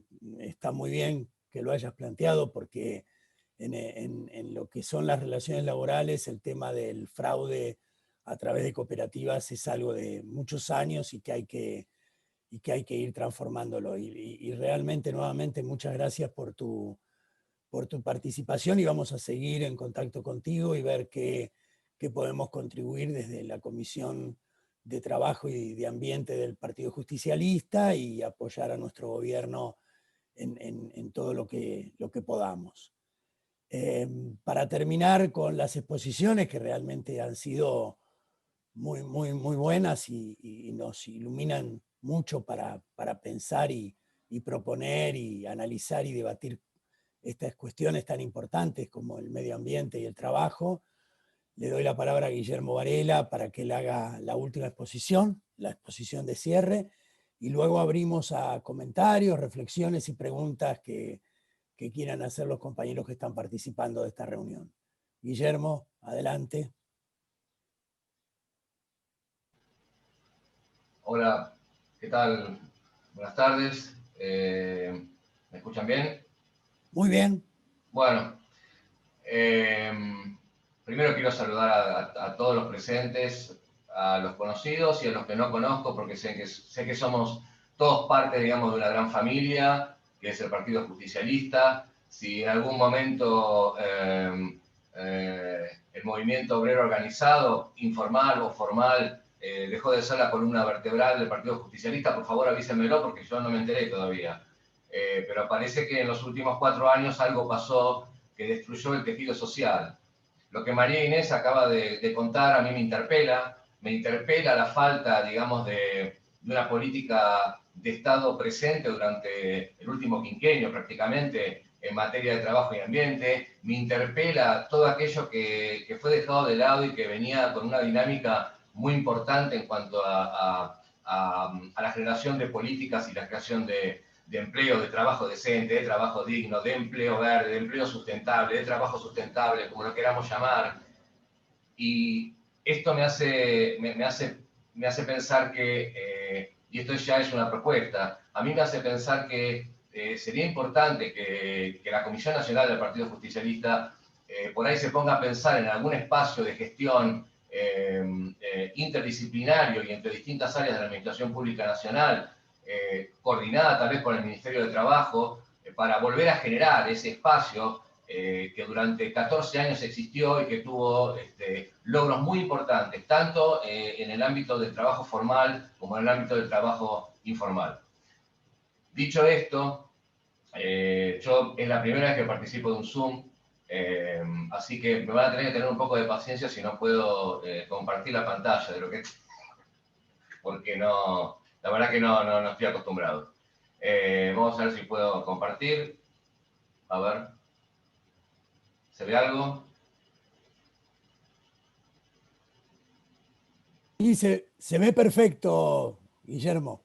¿Se ve bien? Bueno. Podés agrandar por ahí el power, lo podés agrandar y ponerlo en... Ahí está, y en el modo de presentación, si querés. A ver, modo de presentación. Bueno, Ya está, ya se ve bien. Se ve bien, ¿verdad? Bueno. Sí, se ve bien. Bueno, bien. Entonces, digo, lo primero que a mí me gustaría comentar, después de haber escuchado, digamos, todas las intervenciones que realmente fueron muy buenas y me deja muy poco por decir, porque creo que estamos trabajando con un foco, con un punto focal en común. Es decir, tenemos una visión compartida. Todos los expositores anteriores tienen una visión compartida y yo también la comparto. Es decir, no me voy a explayar demasiado en cuestiones de las que ya se han hablado. Pero lo que sí me voy a por ahí puntualizar un poco más es en cómo generar ese espacio de participación bipartito, tripartito, multipartito, que sirva a nivel local, a nivel regional, a nivel internacional, y que de alguna manera vuelva a poner, digamos, en el escenario el rol y la importancia de los acuerdos necesarios entre el Estado y los organismos internacionales y los sindicatos, ya sean a nivel nacional, ya sea a nivel regional o ya sea a nivel global, es decir, las federaciones internacionales, de las cuales Uniamérica es una de ellas, pero digo, hay 8 más. ¿De qué manera ahí se puede presentar un modelo nacional de integración? Un modelo nacional de integración donde ese espacio debería tener un anclaje institucional, en principio, y en ese anclaje institucional una relación bidireccional entre las áreas que están involucradas.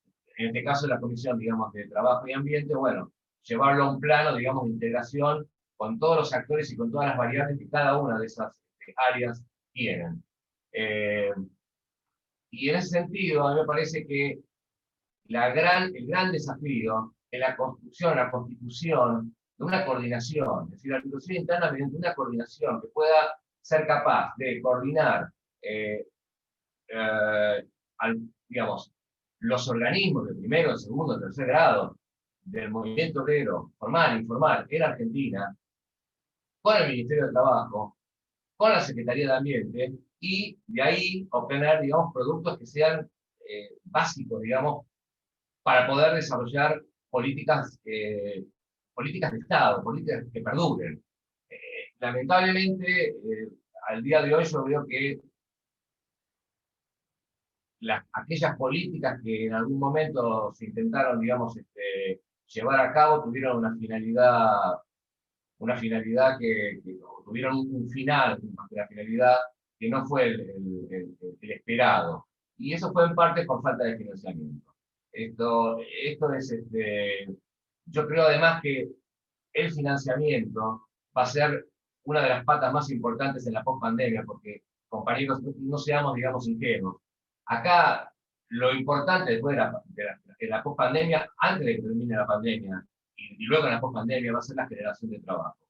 Diga, aquel que se corra, digamos, de ese ámbito, y bueno, o aquel que no pueda, digamos, diagramar esquemas o diagramar de alguna manera programas o líneas de gestión que conlleven a la creación de trabajo decente y empleo de calidad, yo creo que habría que, bueno, que tratar de ayudarlo en un principio y si no, bueno, de alguna manera se tornaría inviable, digamos, la participación de actores que no sean capaces de hacer eso. Creo que nuestro gran desafío en la post-pandemia es, en principio, la generación de trabajo, porque sin eso lo demás no existe. ¿Cómo pretender avanzar sobre normas de salud y seguridad laboral si no tenemos trabajo? ¿O cómo pretender dar un paso más y hablar de transición con justicia social, con transición justa, si no tenemos lo anterior? Digo, ¿cómo llegar a acuerdos internacionales si ni siquiera tenemos a los actores involucrados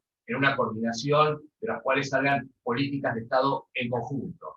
Como decía la compañera anterior, como lo dijo Juan Martín, como lo dijo Belén, como lo dijo Homero, digo, esto tiene que ser un espacio compartido, que no sean menos actores, sino que puedan, digamos, llevar adelante las políticas, sí desde el Estado, pero la generación, la creación de esas políticas de Estado deben ser hechas en conjunto. Es decir, esto es un sistema de cogestión, si lo queremos llamar así, es lo que en algún momento se conoció como la coordinación sindical ambiental, donde participaban los sindicatos en nombre del movimiento obrero organizado, tanto CGT como CTA, y las áreas sustantivas en nombre de la Administración Pública Nacional, que eran parte del Ministerio de Trabajo, parte de la Secretaría de Ambiente y una parte de la Cancillería también en las cuestiones que tienen que ver con las negociaciones internacionales a las que se refirió Ana Belén. Pero además, rodeando esa coordinación, los actores obviamente deben estar desde los informales, desde la economía popular, pasando por las federaciones internacionales, por la Confederación Sindical Internacional, Confederación Sindical de las Américas, la OIT, el PENUMA, los organismos, los órganos subsidiarios de Naciones Unidas.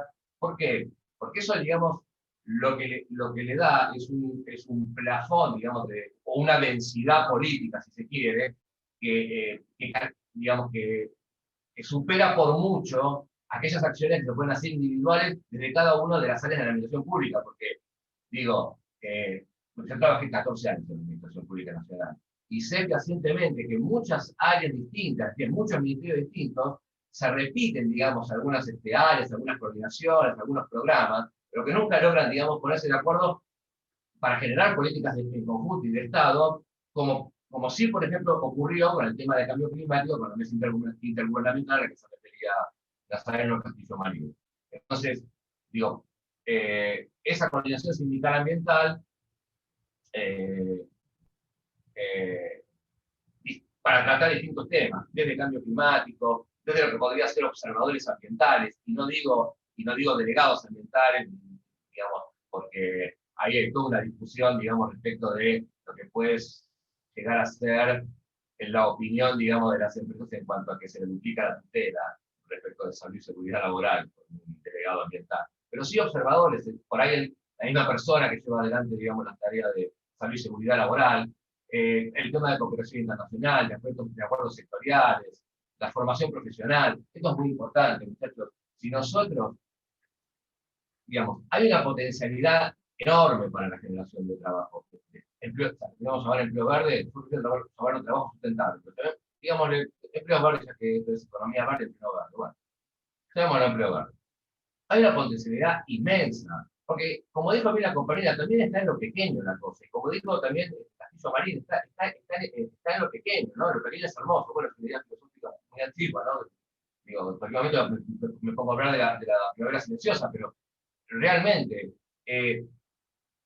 pensar que hay cursos, digamos, no cursos, sino que hay calificaciones, certificaciones que el Ministerio de Trabajo puede hacer en temas tan puntuales como, por ejemplo, vamos a tomar algo sencillito, un colegio, una escuela rural, pongámosle, que pueda abastecerse de energía mediante un biodigestor, de tamaño mediano, digamos, regular, mediano, tirando a pequeño, digamos, no muy grande, ¿no? Entonces, va a hacer falta, por ejemplo, alguien que lo fabrique. ¿Sí? Va a hacer falta alguien, digamos, que lo instale. Y va a hacer falta alguien que lo repare. Digo, en algo tan pequeño se puede ver la potencialidad. Porque yo estoy hablando de eso, pero también podemos hablar de otro tipo de energías renovables que también estoy de acuerdo que esa transición, no me quiero referir a todo eso, porque si no estaría hablando hasta mañana, pero digo, la capacidad instalada es lo primero que hay que cuidar, y subir los estándares ambientales de esa capacidad instalada. Eso también es empleo verde. durante la transición, la formación y la capacitación, digamos, dar nuevas calificaciones a los trabajadores para poder desempeñarse en el plano de las renovables. Eso también genera empleo verde. Y por supuesto el rol del Estado para promover esa energía renovable, pero no son solamente, como decía Nazareno Castillo Marín, parques eólicos gigantescos, sino también está la hidráulica, la energía de marea, la geotérmica, es decir, hay un montón, digamos, de posibilidades y de conocimientos que los trabajadores en esa transición pueden adquirir con una ventaja, es decir, con una ventaja extra, con un plus, que es que de ahí, posteriormente, seguramente se van a agrupar por rama de actividad y van a generar, digo, hasta nuevas estructuras sindicales, ¿entiendes? Es decir, el combo se completa. Entonces, además, digamos, de lo que estábamos hablando, había saludado a Rosana Bertone, que estábamos hablando había firmado algo en Tolkien al principio, pero además yo recuerdo que habíamos hecho un primer encuentro, creo que de legisladores de la Patagonia, donde se discutió sobre normativas provinciales y se presentaron unos pequeños manuales de buenas prácticas que servían para cualquier rama de actividad. ¿Qué quiero decir con esto? Toda rama de actividad en producción o en servicio tiene una potencialidad inmensa para la generación de trabajo sustentable de empleos verdes, pero inmensa. Y en aquellas ramas de actividad que uno estaría en duda si pueden o no, digamos, bueno, ¿qué podrían hacer, por ejemplo, los bancarios? Vamos a pensar, ¿no? Por ahí, los bancarios, ¿no? ¿Cómo hacemos, digamos, ahí para desarrollar todo este programa, digamos, y este esquema de coordinación entre el Ministerio de Trabajo, el Ministerio de Ambiente, entre los actores sociales, entre los organismos gubernamentales?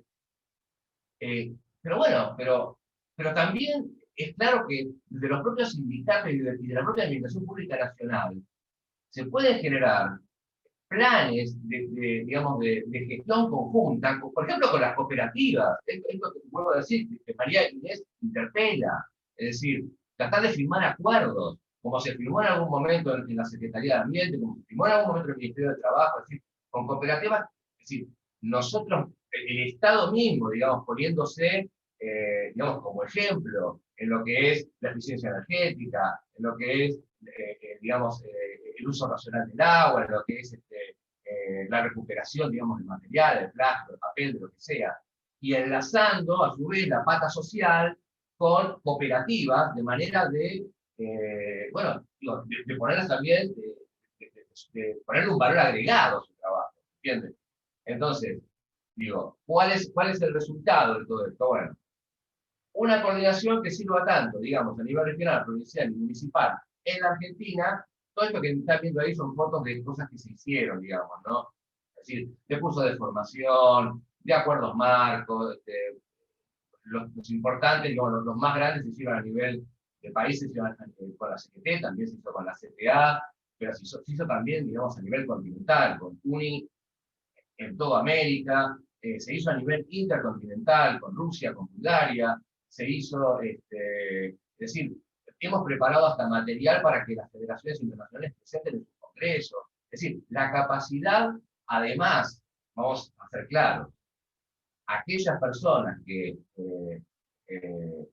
sean las encargadas de llevar adelante todos los cursos de formación y capacitación, también digamos, dentro de la bolsa de trabajo de empleo verde. Porque son justamente quienes están, de alguna manera, trabajando, digamos, en el sentido de dar nuevas calificaciones en materia de trabajo decente, empleo de calidad y protección ambiental. O sea, no dejan de ser también empleos verdes. Digo, productos. Voy a pasar muy rápidamente ahora. ¿Para qué los productos? Bueno, para tomar decisiones estratégicas. ¿Por qué las decisiones estratégicas? Porque tenemos que tener claro que hay algunos objetivos que son fundamentales. Los objetivos de formación y capacitación, que bien los puede dar el Ministerio de Trabajo, en coordinación con la Secretaría de Ambiente y en coordinación, digamos, con los interesados, sin dejar afuera a las pymes tampoco, sin dejar afuera al tercer sector. Es decir, en un principio, trabajadores y administración pública, pero también empresas. Es decir, la cuestión tripartita acá tiene que verse reflejada también en la coordinación. Otro objetivo, bueno, la cooperación con los organismos internacionales, eso es claro, digamos, estudios sectoriales, nacionales, regionales, cuestiones que tienen que ver con saber en qué rama de actividad sí, en qué rama de actividad no, de acuerdo a la coyuntura, acciones convergentes a nivel internacional, ¿sí? Es decir, por ejemplo, lo que en su momento se hizo con España, lo que en su momento, digamos, se hizo con Francia, es decir, cuestiones que hacen, digamos, también a la cohesión a nivel Estado-Estado, que después sirve, por ejemplo, en las negociaciones internacionales de la Convención Mundial de Naciones Unidas para el Cambio Climático o de desertificación, para, de alguna manera, jugar en conjunto, y jugar en conjunto también con los organismos intergubernamentales, con la OIT y con la superestructura sindical, Confederación Sindical Internacional, etc. ¿Para qué? Para lograr, de alguna manera, una densidad política tal, de manera que los conceptos de trabajo decente, empleo de calidad, fuerza productiva, transición justa, sean absolutamente inviolables dentro de un tratado internacional. Es decir, no haya un país del mundo que pueda levantar la mano y decir, bueno, yo no quiero que los temas de trabajo decente se incluyan en las agendas internacionales. ¿Se entiende? Entonces, digo, en eso también puede trabajar esta coordinación, que la podríamos llamar de cualquier nombre, digamos, en su momento se llamó coordinación sindical ambiental, pero puede ser coordinación de trabajo, ambiente, sindical, laboral, ambiental.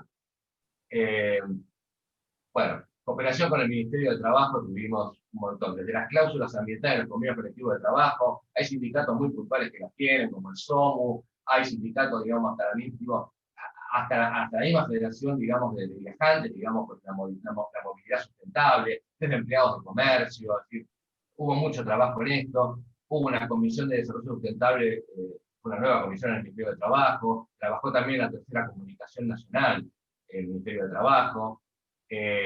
Si seguimos con la cooperación con el Ministerio de Trabajo, digamos, llegamos a límites, bueno, digo, teletrabajo, acuerdos continentales, lo que ya nombré, participación en foros, digo, comunicaciones nacionales y difusión conjunta, pero voy a saltearme todo esto, la parte internacional, digo, a ver, el único país del mundo que puso, digamos, dentro de la delegación nacional representando a la República Argentina como parte, no como stakeholder, no como grupo mayor de la sociedad civil, sino como parte de la delegación nacional, a sindicalistas, es decir, a secretarios generales que representaban grandes sindicatos en Argentina, fue la República Argentina. El único. ¿Bien? El único. Entonces, estamos hablando de que nosotros tenemos una experiencia hecha, somos caso testigo a nivel mundial, lo seguimos siendo, las palabras de Ana Belén son claras, lo seguimos siendo. Hay que recuperar ese espacio, esa coordinación sindical ambiental, o como la queramos llamar, hay que recuperarla, porque lo primero que vamos a necesitar en la post-pandemia es generar trabajo.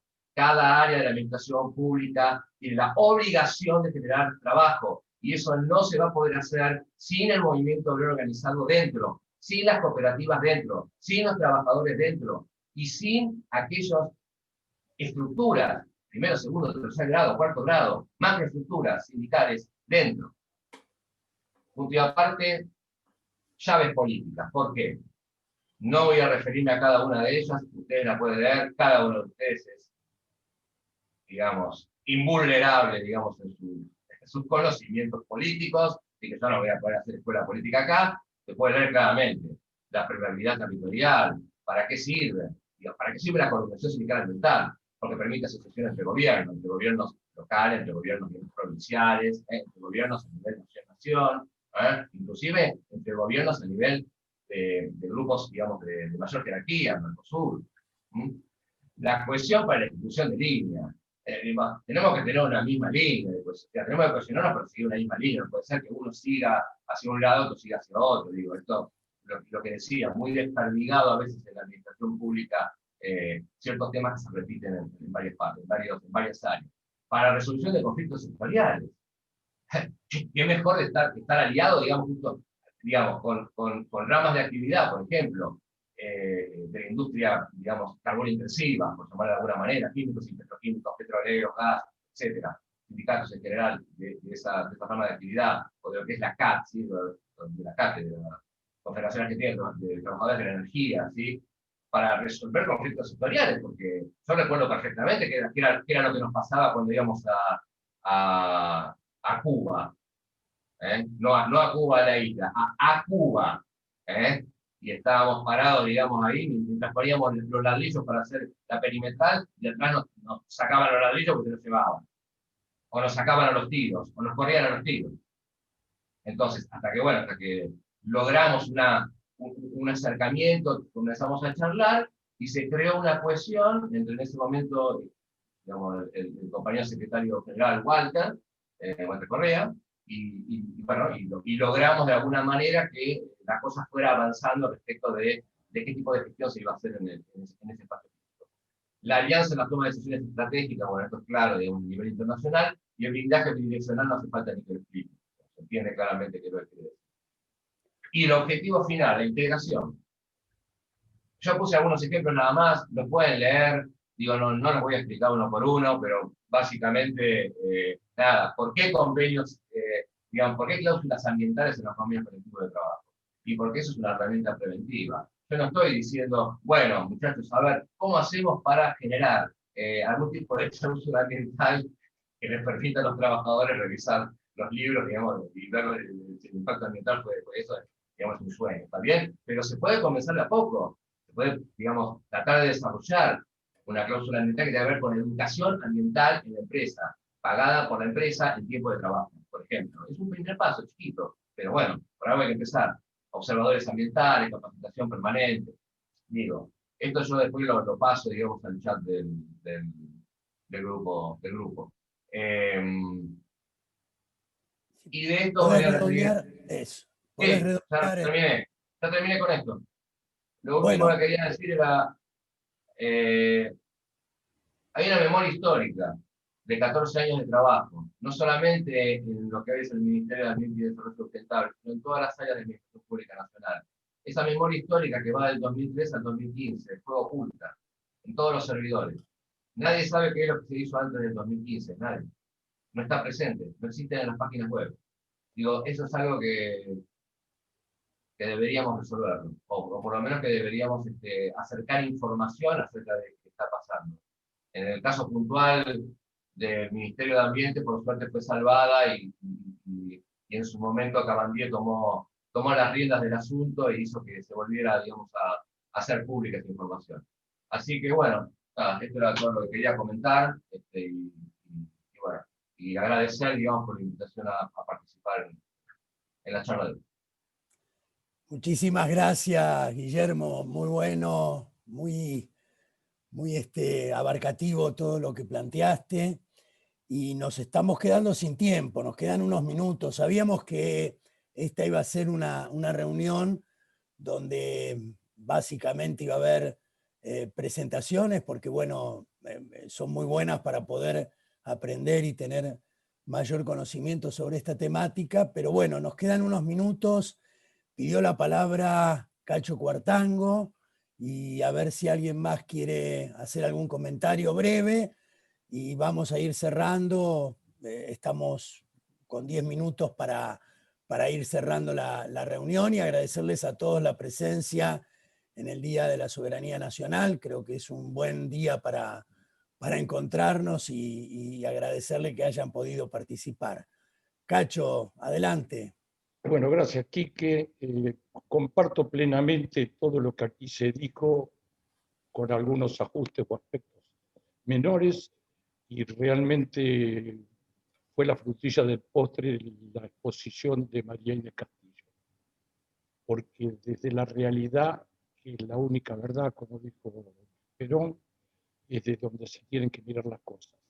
Yo simplemente quiero hacer algunos aportes en función de lo que todo ha expuesto, también en función un poco tratando de enfocarlo desde la realidad de mi experiencia personal y profesional. Primero, creo que hay que sincerar el reconocimiento de las nuevas representaciones colectivas que tienen los trabajadores y que no están involucrados en la ley de asociaciones sindicales o profesionales. como son, por ejemplo, los trabajadores de las cooperativas, que por no estar en relación de dependencia no están sindicalizados, pero que tienen un colectivo importante que debe ser reconocido, y también los de las organizaciones sociales. Este debe ser un tema prioritario para poder darle representación a un importante colectivo. Se está debatiendo en la CGT si incorporarlos o no a la CGT, con posiciones encontradas. Pero de cualquier manera la legislación lo impide, porque para la ley de asociaciones profesionales o sindicales vigente requiere tener relación de dependencia y aportes a la seguridad social para poder sindicalizarse.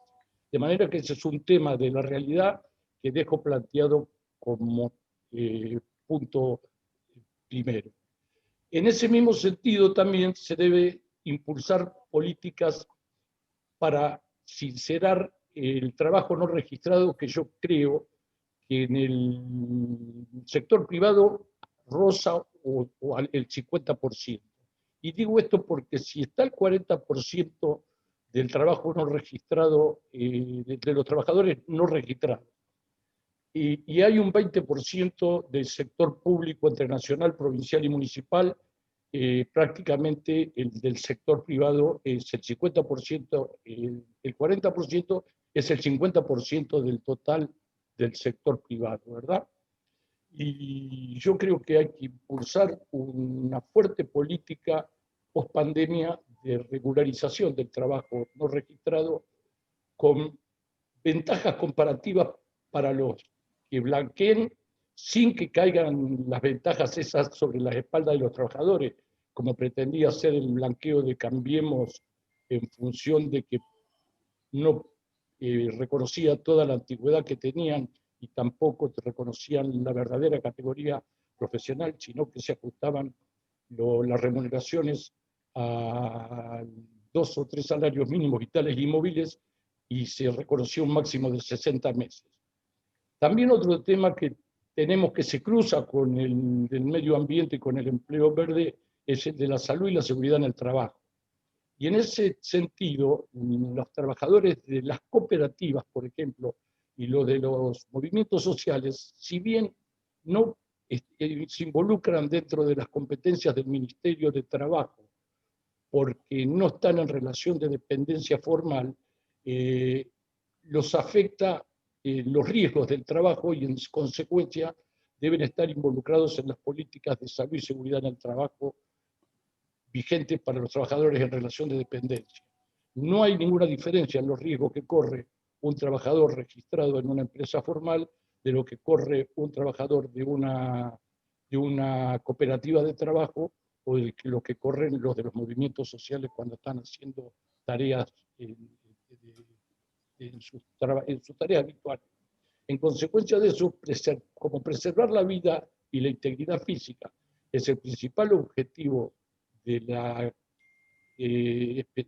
sector de seguridad y higiene en el trabajo, y también debe ser el principal objetivo, no dudo que lo es, del empleo verde o el trabajo verde, creo que tenemos que ampliar las competencias del Ministerio de Trabajo para poder asesorar y inspeccionar y controlar a estos colectivos. Y en eso, con Quique tenemos una larga experiencia en materia de consejos federales del trabajo.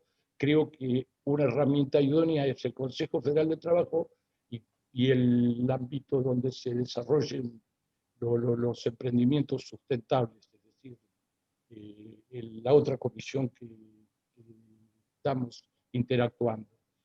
Y por último, me hago eco de las inquietudes de la compañera María Inés Castillo en lo que hace a las cooperativas. Las cooperativas son un instrumento de la economía social que no son ni buenas ni malas, son neutras, es decir, es una herramienta que se puede utilizar bien, se puede utilizar mal. Yo, como abogado laboralista y como viejo litigante, tenía un prejuicio contra las cooperativas de trabajo que me lo sacó Polino, porque Polino, que es un dirigente socialista y un viejo cooperativista, me dice, entonces usted cuando una sociedad anónima incurre en fraude laboral, ¿la descalifica? No, digo, la demando. Y bueno, le dice, las cooperativas de trabajo no son ni buenas ni malas, son una herramienta que puede ser bien o mal utilizada. Y cuando son bien utilizadas, merecen todo el respeto, cuando son mal utilizadas, merecen la sanción de la ley. Sí destaco una cosa, no tendrían que estar a mi criterio dentro del desarrollo social con una visión asistencialista, sino que tendrían que estar dentro del área de producción con una visión productiva, las cooperativas de trabajo. Este es un tema de debate, no es una verdad revelada, es una opinión personal. Y sé que tienen problemas de costos, tienen problemas de gerenciamiento y tienen distorsiones y tienen además una tendencia al fraude, porque cuando se nancan en la conducción de las cooperativas, personas inescrupulosas suelen sacar ventajas y las suelen convertir en propias. Pero esto debe ser todo producto de fiscalización y el Estado no puede estar ausente. Yo les agradezco la oportunidad, Quique, que me has dado de expresarme en este sentido y dejo estas reflexiones para que sean analizadas en una próxima jornada, ¿no? Muchas gracias, Cacho, y una aclaración, tu sugerencia, nuestro gobierno la ha tomado porque el INAES ha pasado a depender del Ministerio de Producción, así que Bueno, ha me alegro porque... tomado en cuenta tu recomendación. A ver, ¿alguien que quiera intervenir? ¿O estamos ya finalizando? ¿Alguna palabra? Luis Castillo. Abrí el micrófono, Luis.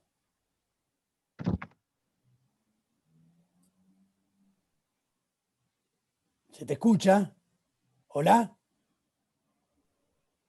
No se te escucha, tenés ahí un problema de audio.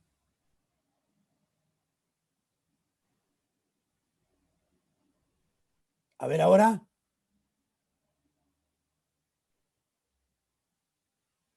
No. Debes tener bajo el... Bueno. Bienvenido tu saludo.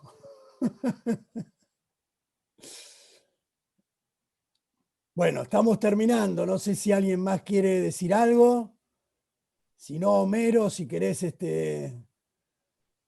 decir algunas palabras finales. Algo muy cortito. Realmente yo me voy enormemente contento de esta reunión. Ha sido excelente. Y como habíamos charlado con Enrique, esto es como una banderita en el 2020, porque esto lo vamos a potenciar como sinergia de trabajos de dos comisiones y vamos a ampliar, porque la lógica del PJ es cruzar muchas comisiones para hacer trabajos de mayor valor agregado y que los podamos aportar a nuestros gobiernos.